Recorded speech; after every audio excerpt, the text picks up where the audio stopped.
January 15, 1947. A mother is pushing her daughter in a stroller through a quiet neighborhood in Los Angeles. The morning air is cold. The street is empty.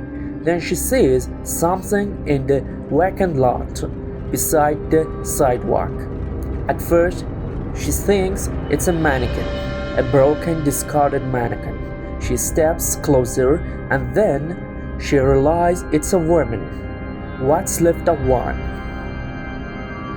Her name was Elizabeth Short.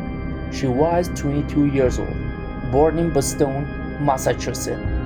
On July 29, 1924, the third of 5 daughters, like thousands of young women in post-war America, Elizabeth had a dream: Hollywood. She wanted to be an actress. She wanted the lights, the cameras, the fames.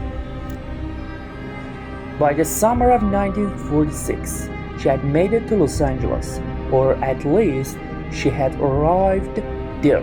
She worked as a waitress. She moved between rented rooms. She had no acting credits, no rules, no callbacks, but she kept trying. She was known for her striking appearance, jet black hair, pale skin, and a preference for black clothing that set her apart in every room she walked into. Those who know her described her as warm, charming, and a little lost, a girl still searching for her place in the world. She would never find it. The last confirmed sighting of Elizabeth Short alive was January 9, 1947, 6 days before her body was found. A married salesman named Robert Red Manley had met her in San Diego weeks earlier.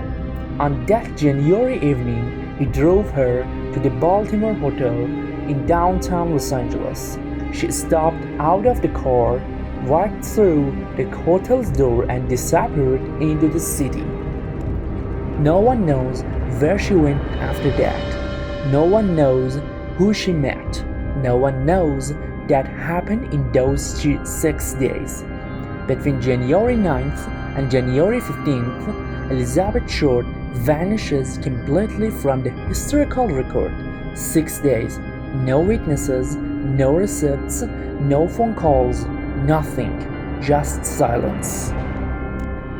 At approximately 10 a.m. on January 15th, Betty Bersinger was walking through the Blakemer Park neighborhood with her young daughter when she spotted something in a vacant lot. The body of a young woman, nude, pale, completely drained of blood, had been placed just inches off from the sidewalk. It had been severed at the waist and arranged with horrifying precision. The cuts were clean, almost surgical. There wasn't a single drop of blood at the scene. Whoever did this had killed Elizabeth Short somewhere else, then brought her here to be found. This wasn't just a murder, it was a message.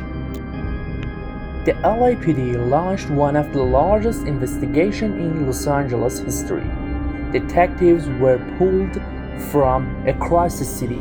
The FBI was called in. Within 56 minutes of receiving blurred fingerprints via an early fax machine, the FBI had a name: Elizabeth Short.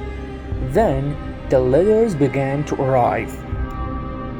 The killer, or someone claiming to be the killer, started sending letters to local newspapers, cut and paste messages assembled from newspaper clipping, mocking investigators. One read, "I will give up on Dahlia killing if I get 10 years. Don't try to find me," along with Short's personal address book and documents mailed directly to the press. The case became front-page news for 35 consecutive days. Over 150 suspects were investigated.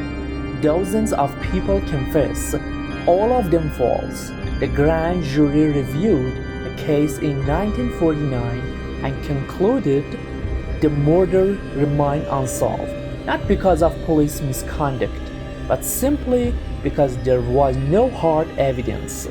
The trail had gone completely cold. Over the decades, three names have emerged more than any others. First, Dr. George Hodel, a prominent Los Angeles physician and one of the original LAPD suspects. Decades later, his own son, a retired LAPD detective named Steve Hodel, became convinced his father was the killer. He published a book laying out the evidence, handwriting that matched letters sent to police, received for the same brand of concrete bags found near the body, and perhaps most chillingly, a recording in which Dr. Hodel allegedly said, "Supposing I did kill the Black Dahlia, they couldn't prove it now." Second, Mark Hansen, a nightclub owner with whom Elizabeth had stayed briefly. One theorist suggested he rejected his advances and knew too much about his criminal activities, making her a liability. Third, an unknown figure, someone Elizabeth met during those 6 missing days, someone whose name never surfaced, someone who was never questioned. To this day, no one has been charged, no one has been convicted. Elizabeth Short came to Los Angeles looking for her story. She never got the chance to tell it. Instead, the city wrote one for her, sensationalized, distorted, defined by the worst moment of her short life. The Black Dahlia case remains open. The LAPD has never officially closed it. Somewhere in Los Angeles in 1947, someone knew exactly what happened to Elizabeth Short. They lived with that knowledge. They died with it. And the case, like so many others, remains exactly where it was left, unanswered, unresolved, and waiting.